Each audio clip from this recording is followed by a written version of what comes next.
What's more important, trust or performance? And love your employees, customers will follow. In this video, Simon Sinek explains we battle things we despise. For everything we cherish, we struggle. Stress is what happens when we put forth a lot of effort into a cause we don't support. We are said to be passionate when we work hard for something we love. For I had the opportunity to work with the Navy SEALs. And within the Navy SEALs, there's actually a more elite group within the SEALs. That's much harder to get into. You have to be a SEAL for like 5 years before you even can get into this even more elite group. And I asked the director of training for this group, how do you choose who gets into this more elite group within your own culture? And he drew an XY axis. He drew a graph for me, and on the vertical axis he wrote performance, and on the horizontal axis he wrote trust. The way they define performance is how good are you at your job, right? Your skill set. The way they define trust is what kind of person are you? And the way they put it is, I may trust you with my money, I may trust you with my life, but do I trust you with my money and my wife, right? So there's clearly nobody wants the low performer of low trust. Clearly everybody wants the high performer of high trust in their team. Clearly. What they learned is that a high performer of low trust is actually a toxic team member.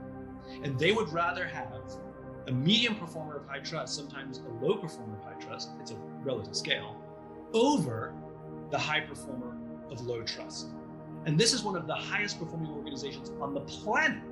And they put huge credence in the trustworthiness and the character of the team member over their simple performance metrics.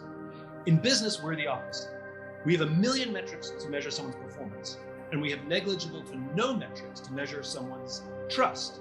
And so you may have a selfish-driven, toxic team member who, if they're high-performing, what do? We promote them. And sometimes you get to the point where leadership knows that this person is toxic, and you say, you probably should do something about this. You maybe want to remove them from the team. And they say the same thing. They're like, yeah, I know, performance is so good.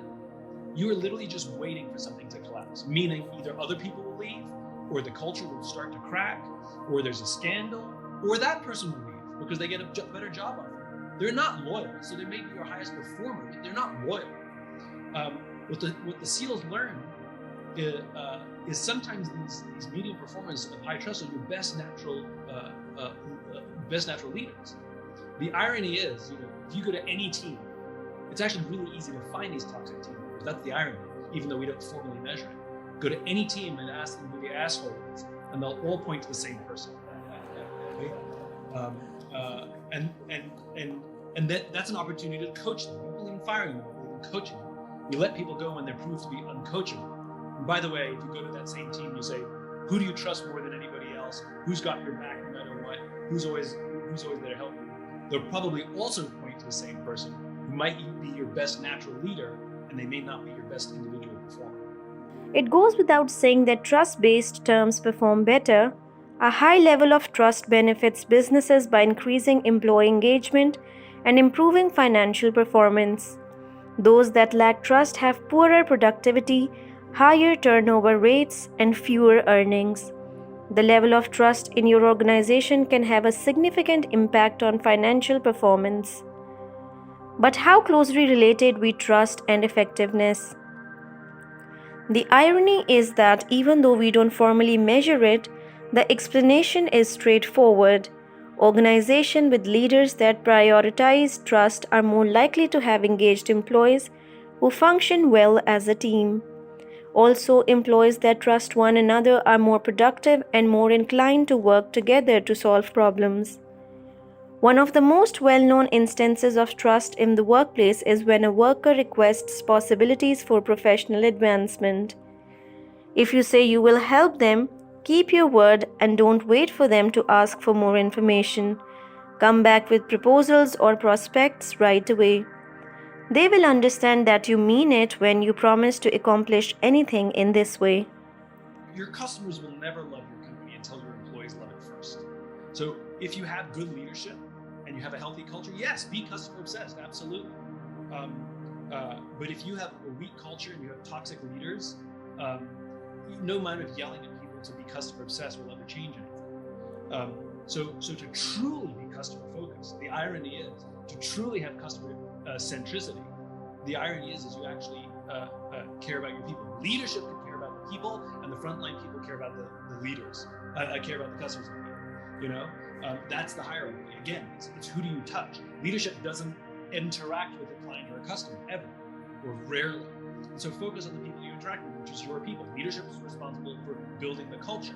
Get that right, and the frontline staff, the people who are customer contact, they focus on the customer. If you get that wrong, then what happens is you create a culture where customer-facing team members are actually scared of doing things to protect themselves from their own leaders. I'll give you an example. If you have a culture where it's completely normal for people to send a CYA email after every decision they make, right? Like cover your ass and CCing everybody just in case something goes wrong, that is a sign that people are taking time and energy away from doing things for the customer to protect themselves from their own leaders. If it is standard practice in the company where everybody keeps a folder of all the good things they've ever done, just in case you need it, it's a sign that people are taking time and energy away from their day, away from taking care of a customer to protect themselves from their own company. And that's what I mean, which is when you have strong leadership, where people feel psychologically safe at work, all of that energy, all of that ingenuity, all of that innovative ideas goes in the place we want it to go, which is to the customer. If you have strong leadership and a positive company culture, being customer obsessed is absolutely necessary. However, if you have a negative company culture and toxic leaders, no amount of yelling at employees to be customer obsessed will ever change anything.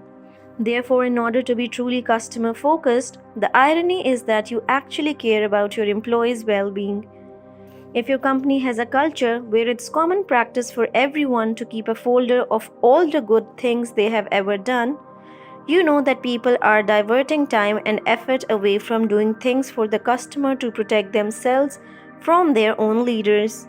If you have a culture where people send emails after every decision they make, like cover your ass emails to everyone just in case something goes wrong, you know that is a sign that people are diverting time and energy away from doing things for the customer.